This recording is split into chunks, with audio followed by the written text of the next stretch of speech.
Assalamualaikum warahmatullahi wabarakatuh. Hai teman-teman, kita berjumpa lagi dengan Bunda Aufi. Kita akan belajar bersama-sama. Baik teman-teman, bagaimana kabarnya hari ini? Alhamdulillah, luar biasa, tetap semangat, Allahu Akbar. Ya, untuk teman-teman sekarang sebelum kita mulai pembelajaran, marilah kita buka dengan membaca basmalah bersama-sama. Bismillahirrahmanirrahim. Baik teman-teman, sekarang kita simak pembelajaran berikut. Dari Abu Hurairah radhiyallahu anhu, dia berkata, Rasulullah shallallahu alaihi wasallam bersabda, merupakan tanda baiknya Islam seseorang, dia meninggalkan sesuatu yang tidak berguna baginya. Jadi teman-teman, di sini kita diperintahkan untuk berbuat baik ataupun meninggalkan sesuatu yang tidak bermanfaat bagi kita. Dari hadis tersebut, kita diperintahkan untuk berperilaku terpuji. Dengan berperilaku terpuji, maka akan mendatangkan kebaikan dari Allah Subhanahu wa taala. Dengan berperilaku terpuji juga dapat mendatangkan kebaikan bagi sesama muslim.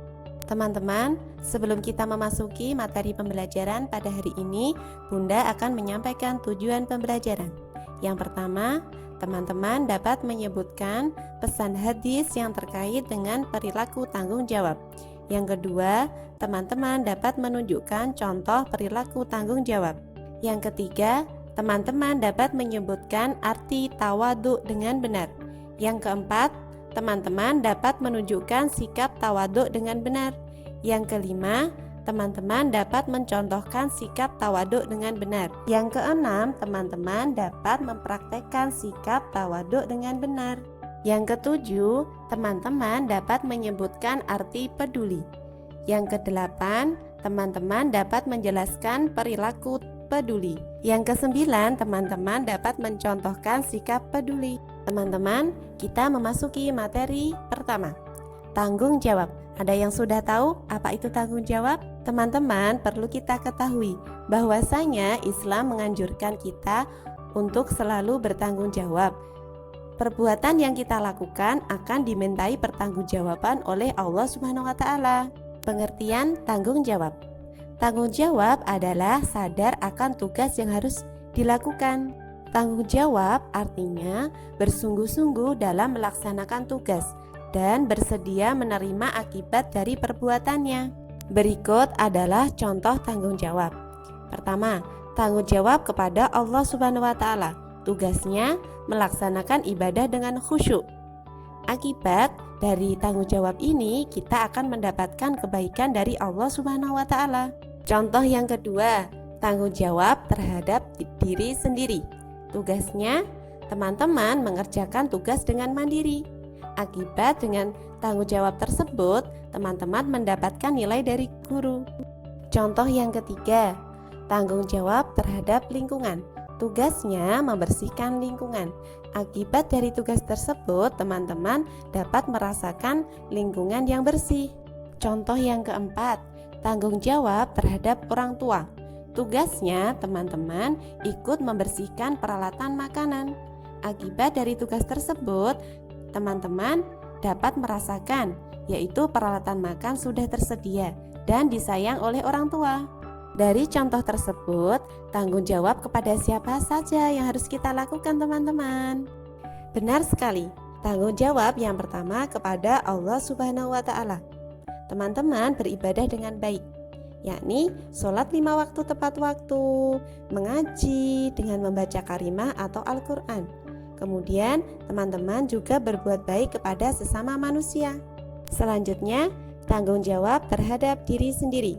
Teman-teman menjaga kesehatan. Dengan kondisi seperti ini, teman-teman rajin cuci tangan.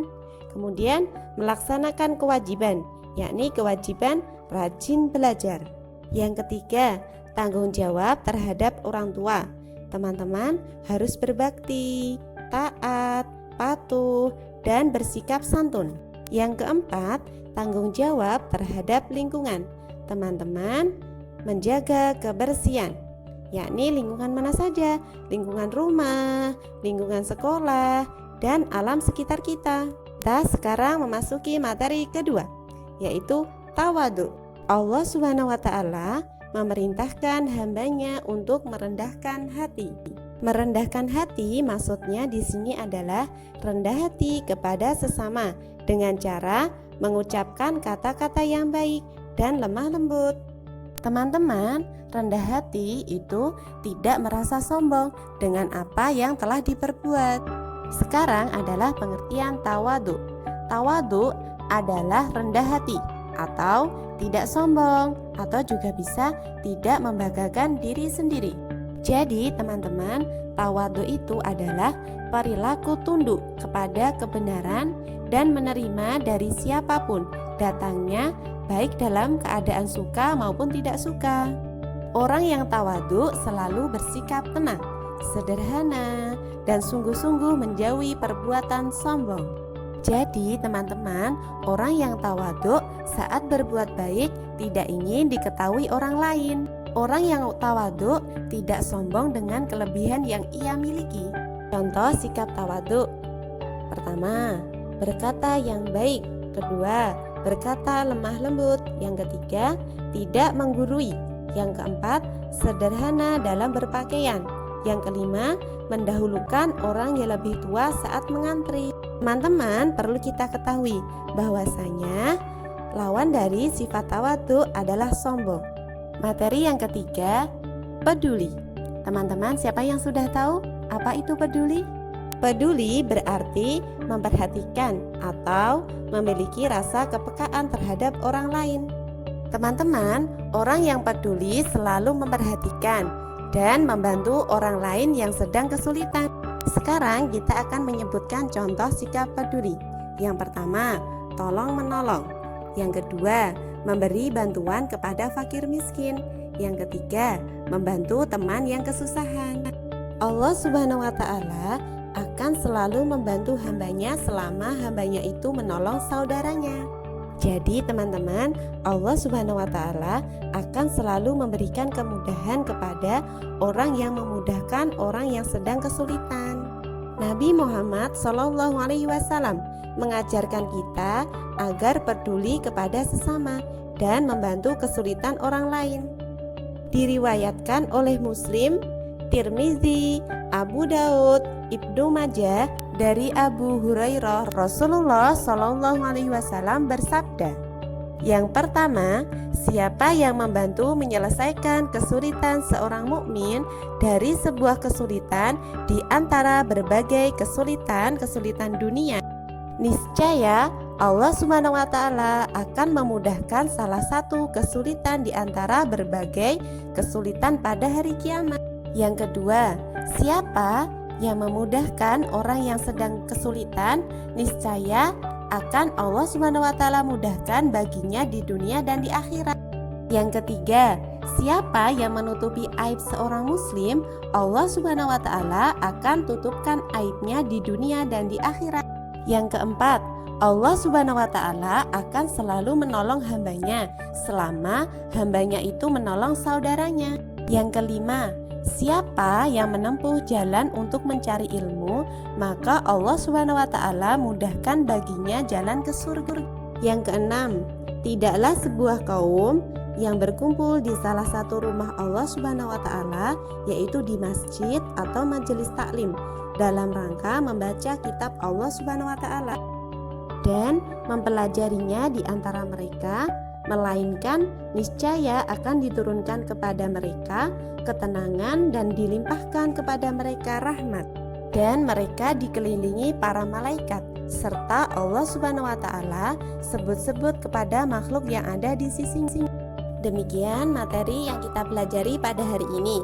Sekarang teman-teman silahkan mengerjakan latihan soal pada buku modul mata pelajaran Pendidikan Agama Islam dan Budi Pekerti. Baik teman-teman, demikian materi yang Bunda Ovi sampaikan. Apabila hari ini Bunda Ovi punya salah, Bunda minta maaf.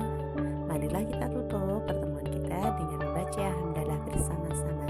Alhamdulillahirabbil alamin. Dilanjutkan dengan membaca doa kafaratul majelis bersama-sama. Subhanakallahumma wa bihamdika asyhadu an la ilaha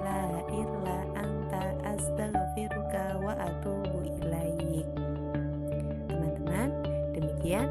Wassalamualaikum warahmatullahi wabarakatuh.